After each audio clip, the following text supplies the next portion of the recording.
welcome to another edition of iDS Talks. My name is Jonathan Sachs, Chief Revenue Officer at iDS, and I'm joined by Tim LaTulippe, one of our directors out of iDS's London office. We're here today to talk about version 7.0 of his D3, Delightfully Digestible Data. It's the email that he sends to a select list of people, though at the end of this, Tim will tell you how you can get added to it. But in version 7.0, he covers summer highlights and an autumn, or what I call fall, look ahead. I invited him to join me today to talk about both of those. Welcome, Tim. Thanks, Jonathan. Glad to be back. Yeah, and I think this is great timing that we're talking about summer highlights and the autumn look ahead, because you and I spoke just last week. And from what you described, your face was melting off as it was 93 degrees Fahrenheit over there. It was. I think we cracked 94 on Saturday or Sunday, but we had the coldest, wettest, I think, summer in Britain. I mean, maybe not quite, but somewhere up there. And it was supposed to round off and become meteorological autumn or fall, as they say. And we got absolutely oven blasted with heat here. And there's no air conditioning or ventilation or anything. So yeah, it's pretty miserable. That's not true, because I also know how you did decide to handle getting your little one out and into some air conditioning. That's right. Little trip out for lunch, right?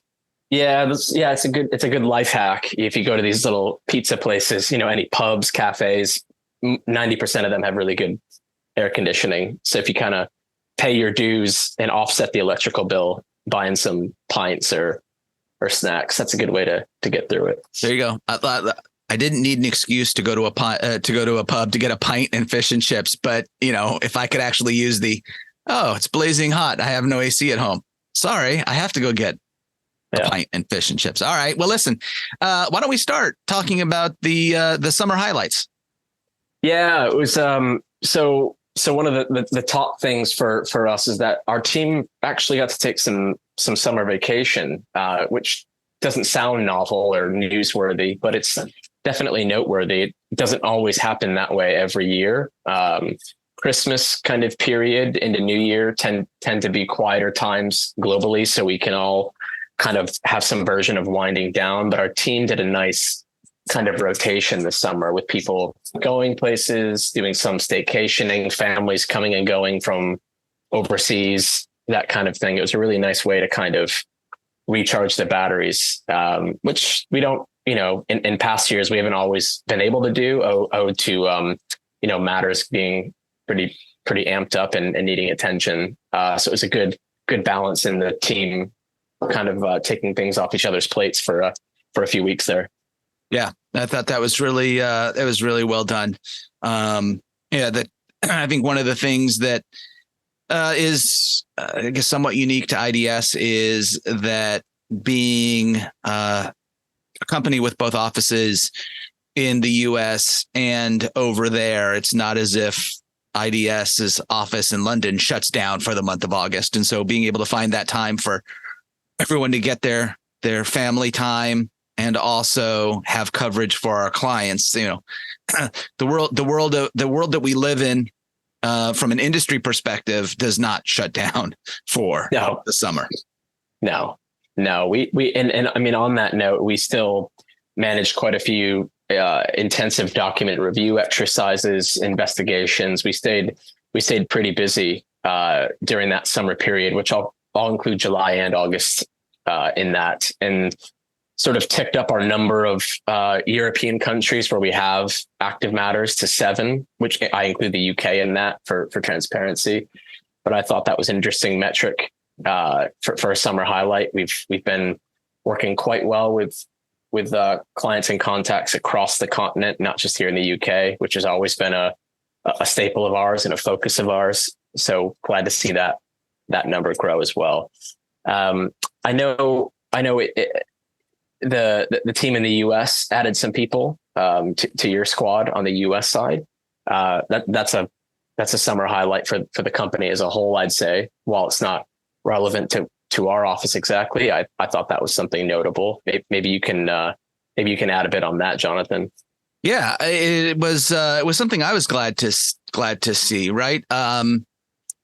When I tend to notice it in one of two ways. I'm fortunate enough to be invited to do some of their onboarding to talk about sales and marketing.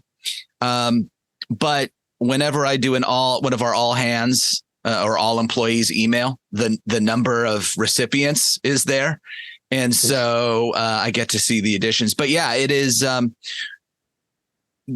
We've been building out and staffing our discovery services and analytics practices quite a bit, and being able to bring in folks who have some really solid experience joining the team has been great. But what I really also appreciate is they come in with a fresh set of eyes and a new way of doing things, or a different way potentially of doing things. And as we as a group, as a company, continue to grow, and as we want to expand, being able to put things in place now, new processes, new procedures, new practices, document it so it's ready for scale, has been awesome to watch, and to have people. I onboarded one person, and she was 3 days into the job, and she said, "Yeah, I've already seen somewhere where I can probably remove a step in the process." And I thought, wow, at day 3, they're seeing it, but more importantly, they're vocalizing it to us. And so to bring in this talent at a time when we really we can benefit from it, our clients are benefiting from it. I've heard a couple of stories where I've onboarded them on day 2 or 3, and they've already started working on a project. We hired a forensics person in the Boston area, and before he had his first official onboarding session, he was imaging a device for somebody. So it's very cool. And of course, I think we're on the precipice of adding to our team over there in London. That'll probably be a topic for a future podcast. But you talked about 7 countries working through the summer. I mean, it's good. It's good to be IDS right now. Yeah, absolutely. I was like, you would probably leave that for later. You're probably more candid than I am, Jonathan, to use a diplomatic term. But I look forward to our continued growth on this side of the world as well. Of course, we had a little bit of kind of D3 related material, didn't we, in July? I think you and I chatted about the UK's COVID-19 inquiry and how they were demanding or requesting the WhatsApp correspondence from former Prime Minister Boris Johnson, kind of how that interplay behaves with mobile data and data-driven legal challenges, be those litigation, regulatory requests, government inquiries. They're all the same as far as the data are concerned, and how they need to be interrogated and exploited. So if people want to check that out, that's readily available on our podcast, on our website. People can get to that pretty easily. But that was a thing that happened in the summer that folks might have missed if they want to check that out. For the listeners here in the States, definitely check it out. I think that Europe has adopted WhatsApp perhaps to a greater extent than the US. The US is starting to.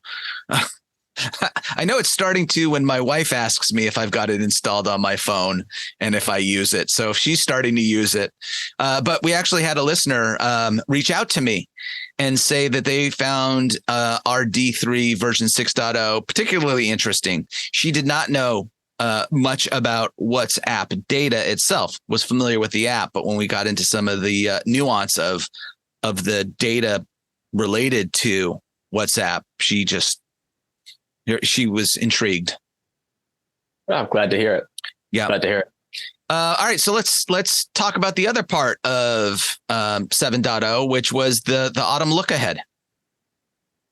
Yeah, absolutely. So, as we enter the cooler months and the busier months, I've been out of the US for a while, Jonathan, but I imagine it's the same, where your months are generally busier kind of now till the 15th of December. it's kind of when everyone gets going, at least again in earnest. It's that, how do I get everything done before I shut down for Christmas, for winter holidays, whatever's going on, that kind of Western world shutdown point. This is when we tend to be historically hyper busy. We're already starting to see activity trend in that direction. It's not even the middle of September yet. So we're definitely keeping an eye on that and expect to be quite busy. On a somewhat personal note, all of our kids are back in school over here, which is a delight because they don't know what to do with themselves for 5-6 weeks that they're out over here. So it's really good to have them back with their friends and learning and having some discipline again. But we also keep education at the forefront. I think we're always trying to make ourselves uncomfortable with what we don't know and enriching ourselves by being around intelligent, knowledgeable people in different subjects. So we're attending some events, some where we're quite active, some where we're taking a more passive, observational kind of learning role. I'll be attending the International Employment Lawyer, which is a fairly substantial event here towards the end of September in London. It's got quite a mixture of data privacy lawyers, largely labor and employment lawyers from external law firms, and a healthy dose of people from within some major companies that sit in various legal, HR, data protection, privacy teams to talk about a range of issues. Pretty interested in that, as I work on quite a lot of employment related litigation and investigations. So I'm quite excited about that. Dan Ruprecht and I will be at the IADC Corporate Counsel College in Paris this year. It's a different European city every fall, back in Paris after maybe 10, 11 years. So we're excited to be back there. I'll be on a panel there, the second weekish of October.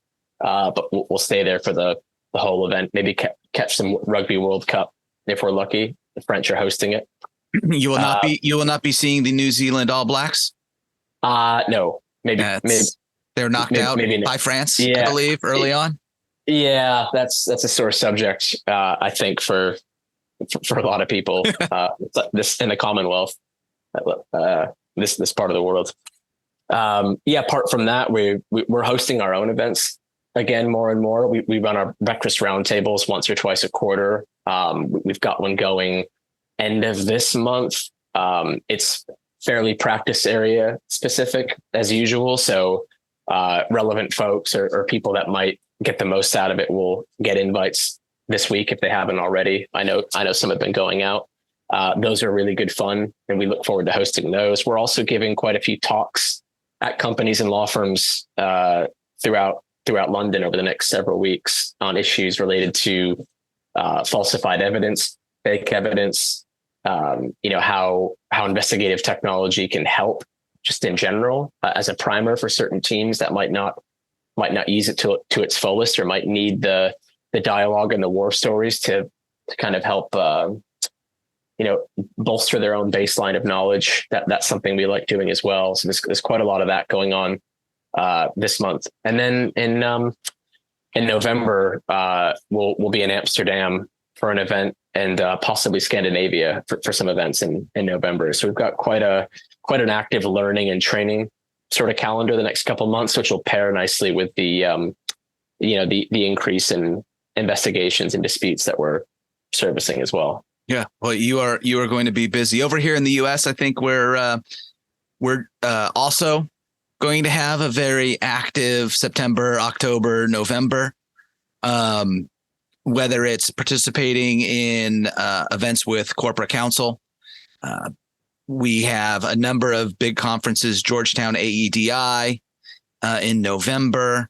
EDI is also in the fall.